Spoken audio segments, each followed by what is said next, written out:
Hello friends, ನಿಮ್ಮೆಲ್ಲರಿಗೂ ಗೊತ್ತಿರ್ಬೋದು D boss ಅವರು ತಾವು ಮಾಡದ ತಪ್ಪಿಗೆ 6 ತಿಂಗಳುಗಳ ಕಾಲ ಜೈಲಿನಲ್ಲಿ ಇರಬೇಕಾಯಿತು. ಪವಿತ್ರ ಗೌಡ ಅವರಿಂದ ಇದೆಲ್ಲ ನಡೆದು ಹೋಯಿತು. ಇದೆಲ್ಲ ಆಗಿ ಈಗ ದರ್ಶನ್ ಅವರಿಗೆ ಜಾಮೀನು ಸಿಕ್ಕಾಗಿದೆ ಹಾಗೂ ಅವರು ಹೊರಗಡೆ ವಿಶ್ರಾಂತಿಯನ್ನು ಪಡೆಯುತ್ತಿದ್ದಾರೆ. ರಿಲೀಸ್ ಆಗುತ್ತಿದ್ದಂತೆ ತಮ್ಮ ತಾಯಿಯನ್ನು ಭೇಟಿ ಮಾಡಿದರು. ಅದಷ್ಟೇ ಅಲ್ಲ, ಮೈಸೂರಿಗೆ ಹೋಗಿ ಚಾಮುಂಡೇಶ್ವರಿಯ ದರ್ಶನವನ್ನು ಕೂಡ ಪಡೆದುಕೊಂಡು ಬಂದರು. ಇದನ್ನೆಲ್ಲ ನೋಡಿದ ಡಿ ಬಾಸ್ ಅಭಿಮಾನಿಗಳು ತುಂಬಾ ಖುಷಿಪಟ್ಟರು ಹಾಗೂ ಅವರ ಬಾಸ್ಗೆ ಒಳ್ಳೆಯದಾಗಲಿ ಅಂತ ಆಶಿಸಿದರು. ಇಂದು ಎಲ್ಲ ಕಡೆ ಸಂಕ್ರಾಂತಿಯ ಆಚರಣೆ ಜೋರಾಗಿ ನಡೀತಾ ಇದೆ.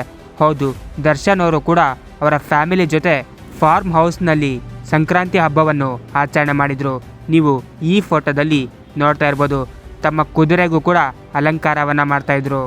ಆದರೆ ಇದೆಲ್ಲ ನಡೆಯುವಾಗ ಪವಿತ್ರ ಗೌಡ ಅವರು ಅಚಾನಕ್ಕಾಗಿ ಅವರ ಫಾರ್ಮ್ ಹೌಸ್ಗೆ ಬಂದಿದ್ದರು. ಅದನ್ನು ಕಂಡು ಡಿ ಬಾಸ್ ಹಾಗೂ ವಿಜಯಲಕ್ಷ್ಮಿ ಇಬ್ಬರು ಕೂಡ ಗರಂ ಆಗಿದ್ದರು. ಹೌದು, ಯಾಕಂದರೆ ದರ್ಶನ್ ಅವ್ರಿಗೆ ಇಷ್ಟೊಂದು ಸಮಸ್ಯೆಗಳು ಬರೋಕ್ಕೆ ಕಾರಣ ಯಾರಪ್ಪ ಅಂದರೆ ಅದು ಪವಿತ್ರ ಗೌಡ ಅವರೇ. ಇದೇ ಕಾರಣಕ್ಕೆ ಮತ್ತೆ ಪವಿತ್ರ ಗೌಡ ಅವರು ಬಂದಿದ್ದನ್ನು ಕಂಡು ವಿಜಯಲಕ್ಷ್ಮಿ ಹಾಗೂ ದರ್ಶನ್ ಇಬ್ಬರು ಕೂಡ ಕೋಪಗೊಂಡಿದ್ದರು. ದರ್ಶನ್ ಅವರು ಹೆಚ್ಚಾಗಿ ಅವರ ಹತ್ರ ಮಾತಾಡಲಿಲ್ಲ. ಸಂಕ್ರಾಂತಿಯ ಶುಭಾಶಯಗಳನ್ನು ತಿಳಿಸಿ ಅವರನ್ನು ಅಲ್ಲಿಂದ ಕಳುಹಿಸಿಕೊಟ್ರು. ಇದರ ಬಗ್ಗೆ ನಿಮ್ಮ ಒಪಿನಿಯನ್ ಏನು? ದರ್ಶನ್ ಅವರು ಪವಿತ್ರ ಗೌಡ ಅವರ ಜೊತೆ ಇರಬೇಕಾ ಅಥವಾ ವಿಜಯಲಕ್ಷ್ಮಿ ಅವರ ಜೊತೆ ಇರಬೇಕಾ? ಕಾಮೆಂಟ್ ಬಾಕ್ಸಲ್ಲಿ ತಿಳಿಸಿ. ಹಾಗೂ ಇದೇ ರೀತಿಯ ಹೊಸ ಅಪ್ಡೇಟ್ಸ್ಗಳಿಗಾಗಿ ನನ್ನ ಚಾನಲನ್ನು ಸಬ್ಸ್ಕ್ರೈಬ್ ಮಾಡಿ. Thank you.